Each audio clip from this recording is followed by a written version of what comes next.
नमस्कार दोस्तों, स्वागत है आपका मेरे चैनल भक्ति की शक्ति में। आज हम बात करेंगे महाभारत के एक ऐसे पात्र की जिसका नाम है अश्वत्थामा। कौन था ये अश्वत्थामा? आखिर किसके पुत्र थे अश्वत्थामा और महाभारत में इनकी क्या भूमिका रही और क्या वो कारण था कि भगवान श्री कृष्ण ने उन्हें आजीवन अमर होने का श्राप दे दिया। तो आज के पाठ में इसी बारे में चर्चा करेंगे, आखिर कौन थे महाभारत के अश्वत्थामा। तो चलिए कहानी की शुरुआत करते हैं और नाम लेकर। तो नाम लीजिए, जय श्री राम, जय श्री राम, जय श्री राम। कहानी महाभारत युद्ध से बहुत समय पहले की है, जब गुरु द्रोणाचार्य पुत्र की प्राप्ति के लिए अनेक स्थानों में भ्रमण करते हुए हिमालय यानी कि ऋषिकेश पहुँचे। वहाँ गुरु द्रोण ने तपस्या नदी के किनारे एक दिव्य गुफा में तपेश्वर नामक स्वयंभू शिवलिंग है। उस शिवलिंग का गुरु द्रोणाचार्य और उनकी पत्नी माता कृपी ने शिव की तपस्या की।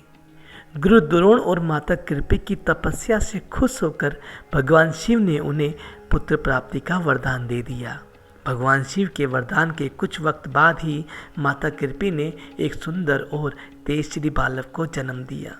जन्म के वक्त उस बालक के कंठ से घोड़े जैसे हिनहिनाने की ध्वनि हुई, जिससे उस बालक का नाम अश्वत्थामा पड़ा। जन्म के समय से ही अश्वत्थामा के मस्तक में एक अमूल्य मणि विद्यमान थी।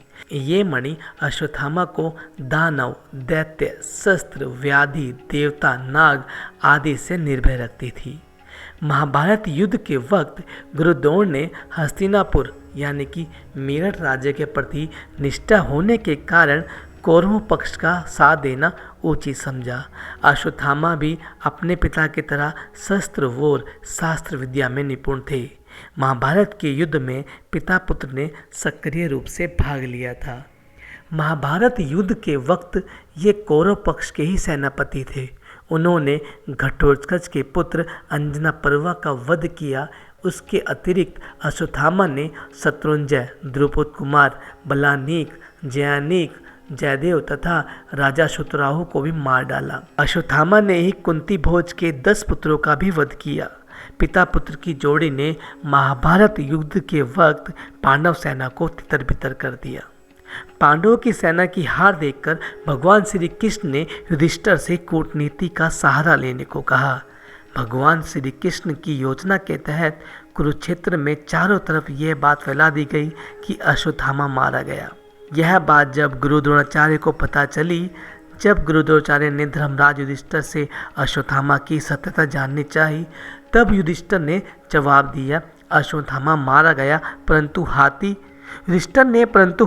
इतने धीरे स्वर में कहा जिससे गुरु द्रोण अच्छी तरह उस वाक्य को सुन नहीं पाए और युधिष्ठिर झूठ बोलने से भी बच गए। अश्वत्थामा की मृत्यु की झूठी खबर से पूर्व पांडवों और उनके पक्ष के लोगों को श्री कृष्ण के साथ विस्तृत मंथना हुई कि ये सत्य होगा कि नहीं कि परंतु हाथी को इतने धीरे स्वर में बोला जाए।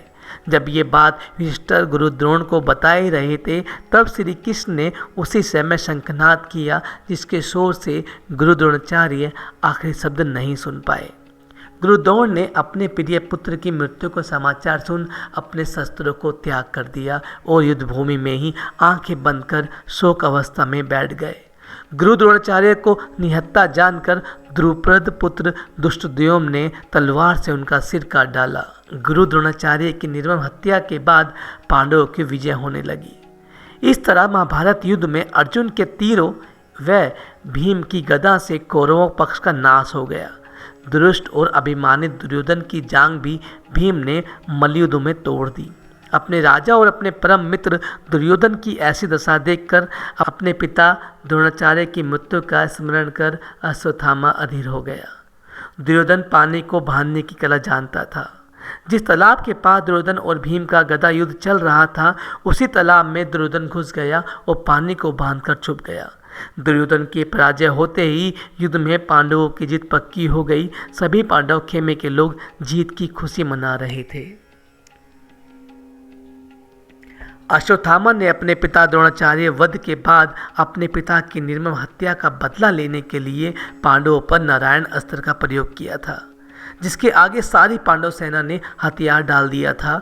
युद्ध के पश्चात अश्वत्थामा ने द्रौपदी के 5 पुत्र धृष्टद्युम्न का वध कर दिया। इतने से भी मन ना भरा तो अश्वत्थामा ने अभिमन्यु की पत्नी उत्तरा के गर्भ में पल रहे बच्चे पर ब्रह्मशीर अस्त्र का प्रयोग किया, जिससे उस बालक की गर्भ में ही मौत हो गई। इस निर्मम हत्या को देखकर भगवान श्री कृष्ण ने अश्वत्थामा को अमर होने का अभिशाप दे दिया। भगवान श्री कृष्ण ने अपने जीवन भर के पुण्य से उत्तरा के गर्भ के बच्चे को जीवित किया और उस बच्चे का नाम परीक्षित पड़ा। भगवान कृष्ण के श्राप के कारण अश्वत्थामा अमर है और आज भी जीवित है। श्राप के कारण अश्वत्थामा को कोढ़ रोग हो गया। श्राप के बाद अश्वत्थामा छुपकर पांडवों के शिविर में पहुंचा और घोर कल रात्रि में कृपाचार्य तथा कृतवर्मा की सहायता से पांडवों के बचे हुए वीर महारथियों को भी मार डाला। केवल यही नहीं, उसने पांडवों के 5 पुत्र के भी सिर काट डाले। अश्वत्थामा के इस कुकर्म की सभी ने निंदा की, यहाँ तक कि उसके किए हुए कार्य दुर्योधन तक को भी अच्छा नहीं लगा। अपने पुत्रों की हत्या से दुखी द्रौपदी विलाप करने लगी। द्रौपदी के विलाप सुनकर अर्जुन ने उस नीच कर्म हत्यारे ब्राह्मण के सिर को काट डालने की प्रतिज्ञा की। अर्जुन की प्रतिज्ञा सुन अश्वत्थामा भाग निकला। श्री कृष्ण को सारथी बनाकर और अपना गांडीय धनुष लेकर अर्जुन ने उसका पीछा किया। अश्वत्थामा को कहीं भी सुरक्षा नहीं मिल रही थी। तब अश्वत्थामा ने डर के कारण अर्जुन पर ब्रह्मास्त्र का प्रयोग कर दिया।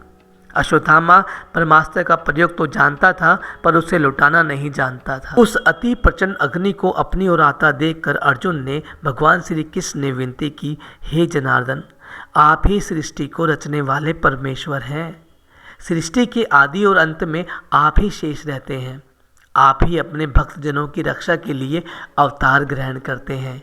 अब आप ही बताइए, यह प्रचंड अग्नि मेरी ओर कहाँ से आ रही है और मैं इससे अपनी रक्षा कैसे करूं? तब भगवान श्री कृष्ण बोले, हे अर्जुन, तुम्हारे भय से व्याकुल होकर अश्वत्थामा ने यह ब्रह्मास्त्र तुम पर छोड़ा है।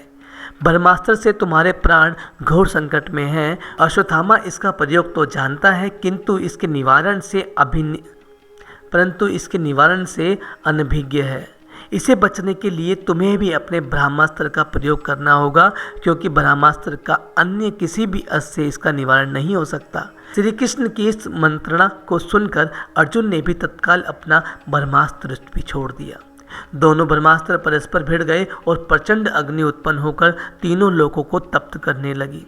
उनकी लपटों से सारी प्रजा दग्ध होने लगी। इस विनाश को देखकर अर्जुन ने ब्रह्मास्त्र को लौटाकर शांत कर दिया और झपटकर अश्वत्थामा को पकड़कर बांध दिया।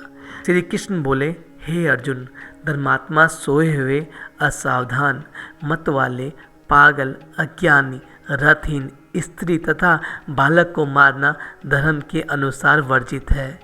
इसने धर्म के विरुद्ध आचरण किया है। सोए हुए निरपराध बालकों की हत्या की है। जीवित रहेगा तो पुण्य पाप करेगा, अतः तत्काल इसका वध करके इसका कटा हुआ सिर द्रौपदी के सामने रखकर अपनी प्रतिज्ञा पूरी करो। श्री कृष्ण के इन शब्दों को सुनने के बाद धीरवान अर्जुन को गुरुपुत्र पर दया आ गई और उन्होंने अश्वत्थामा को जीवित ही शिविर में ले जाकर द्रौपदी के सामने उपस्थित किया। पशु की तरह बंधे हुए गुरुपुत्र को देखकर ममताई में द्रौपदी का कोमल हृदय से पिघल गया। उसने गुरुपुत्र अश्वत्थामा को नमस्कार किया और उसे बंधन मुक्त करने के लिए अर्जुन से कहा, हे आर्यपुत्र, ये गुरुपुत्र है तथा ब्राह्मण भी है। ब्राह्मण सदा पूजनीय होता है और उसकी हत्या करना पाप है। आपने इनके पिता से ही इन अपूर्व शास्त्रों का ज्ञान प्राप्त किया है। पुत्र के रूप में आचार्य द्रोण ही आपके सम्मुख बंदी रूप में खड़े हैं। अश्वत्थामा का वध करने से इनकी माता कृपी मेरी तरह ही कातर होकर पुत्र शोक में विलाप करेगी। पुत्र से विशेष मुँह होने के कारण ही वह द्रोणाचार्य के साथ सती नहीं हुई। माता कृपी की आत्मा निरंतर मुझे कोसेगी। इनके वध करने से मेरे मृत पुत्र लौटकर तो नहीं आ सकते, आप इन्हें मुक्त कर दीजिए। द्रौपदी के इन न्याय तथा धर्मयुक्त वचनों को सुनकर सभी ने उनकी प्रशंसा की, किंतु भीम का क्रोध शांत नहीं हुआ। इस पर भगवान श्री कृष्ण ने कहा, हे अर्जुन, शास्त्रों के अनुसार पतित ब्राह्मण का वध भी पाप है। और आतताई को दंड ना देना भी पाप है। अतः तुम वही करो जो उचित है। उनकी बात को समझकर अर्जुन ने अपनी तलवार से अश्वत्थामा के सिर के बाल काट डाले और उसके मस्तक की मणि निकाल ली। मस्तिष्क से मणि निकल जाने से वह श्रीहीन हो गया। श्रीहीन तो वह उसी क्षण हो गया था जब उसने बालकों की हत्या की थी, किंतु केस मुंड जाने और मणि निकल जाने से वह और भी श्रीहीन हो गया और उसका सिर झुक गया। अर्जुन ने अश्वत्थामा को उसी अपमानित अवस्था में शिविर से बाहर निकाल दिया। अगर अश्वत्थामा अमर था तो आज अश्वत्थामा कहाँ है? श्री कृष्ण ने कहा है कि ये जो तुम्हारे माथे पर मणि है इसको तुम निकाल दो, अब तुम इसको धारण करने के लायक नहीं रहे। मणि अश्वत्थामा के जन्म से उसके माथे पर लगी हुई थी, जो उसका सुरक्षा कवच था। इतना सुनते ही अश्वत्थामा घबरा उठा और उसने भागने की कोशिश की, लेकिन श्री कृष्ण ने जबरदस्ती उसकी मणि निकाल ली और अश्वत्थामा को श्राप दे दिया कि वह समय के अंत तक इस पृथ्वी पर बेसहारा विचरण करता रहेगा और उसको कोई खाने का अन्न तक नहीं देगा। तब से लेकर आज तक अश्वत्थामा इस पृथ्वी पर घूम रहे हैं। जगह जगह उनको देखे जाने के किस्से सुनने को मिलते हैं। ऐसा कहा जाता है कि मध्य प्रदेश के बुरहानपुर शहर से 20 किलोमीटर दूर असीरगढ़ का किला है। इस किले में स्थित शिव मंदिर है। अश्वत्थामा को पूजा करते हुए यहाँ कई बार देखा गया है। वहाँ के लोगों का ऐसा कहना है कि अश्वत्थामा आज भी इस मंदिर में पूजा करने आते हैं। अश्वत्थामा पूजा करने से पहले किले में स्थित तालाब में पहले नहाते हैं, फिर भगवान शिव की पूजा करते हैं। कभी कभी अश्वत्थामा का मध्य प्रदेश के जबलपुर शहर के गोरीघाट नर्मदा नदी के किनारे भी देखे जाने का उल्लेख मिलता है। वहाँ के लोगों का ऐसा कहना है कि अश्वत्थामा यहाँ अपने माथे से निकल रहे रक्त के दर्द से कहराते हैं और स्थानीय लोगों से वो तेल और हल्दी मांगते हैं अपने सिर में लगाने के लिए। कुछ लोगों के अनुसार अश्वत्थामा को मध्य प्रदेश के जंगलों में भी भटकते हुए देखा गया है। तो दोस्तों, ये थी कहानी अश्वत्थामा की और उन्होंने महाभारत में कितना गलत काम किया उसके बारे में जानकारी थी। आशा करता हूँ ये जानकारी आपके लिए बेहद लाभकारी साबित होगी। धर्म और कर्म की कहानियाँ सुनने के लिए आप मेरे चैनल पर ऐसे ही बने रहें।